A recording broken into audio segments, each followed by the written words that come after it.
জীবন থেকে কয়েকটা বছর পার হয়ে গেল, কয়েকটা বছর চলে গেল একটা মানুষের অপেক্ষায়। শেষ ফলাফল সে অন্যের খুব কাছের মানুষ। আমি একজন অপূর্ণ প্রেমিক, অপূর্ণতাই গল্প আমার শূন্য রয়ে গেল।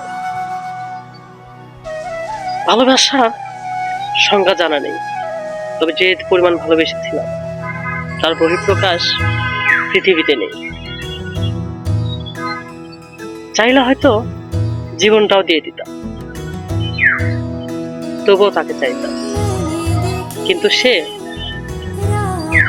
আমাকে নিঃস্ব করে দিল, জীবনটা উপহার দিল। আসলে এটা জীবন নয়, এটাকে তিলে তিলে মারাবো। এ তিলে তিলে মারার মধ্যে যে সুখ, যে শান্তি, যে সুখ, যে শান্তি এক নিমিষে চোখের পলকে শেষ করার মধ্যে সে স্বাদ নেই। তবুও ভালো থাকুক সে, ভালো থাকুক তার প্রিয় মানুষ।